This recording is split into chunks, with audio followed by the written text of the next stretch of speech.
And here we are in 3 dimensions, and we're starting to talk about the 4th dimension, the 5th dimension, the 6th, 7th dimension, and we have no idea what that means, even though our roots are in those dimensions. Now, the thing is that we do have a way of relating to each of those dimensions. And I talk about those ways as languages.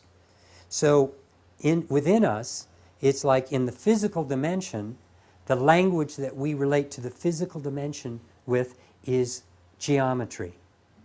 And that's why I work with geometry, because it creates resonance with the higher dimensional levels when you have the right geometry in this dimension.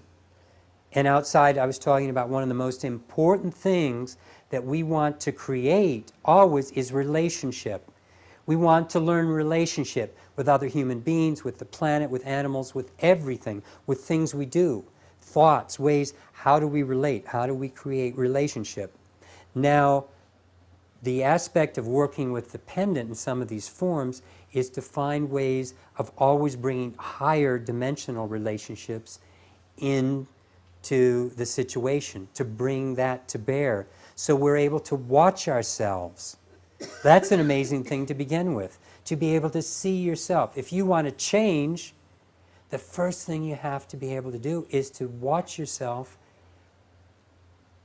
and don't take yourself so personally.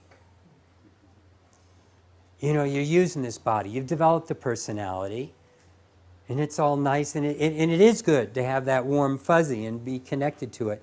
And yet, one of the biggest problems human beings have is they take themselves so personally that they aren't able to let some of these higher dimensional levels come through. So, you see, what wants to happen is we were sent here to be a bridge, to allow this energy to flow. And as Irving was saying outside, it flows 2 ways, because that's how energy works. Energy always works in cycles and rhythms. Like in 2 dimensions, it's a circle. Once you give another dimension to it, it starts moving, and then it becomes a spiral. And as you look at a spiral from the side, it looks like a wave. So you have a wave function, which is a 2-dimensional spiral.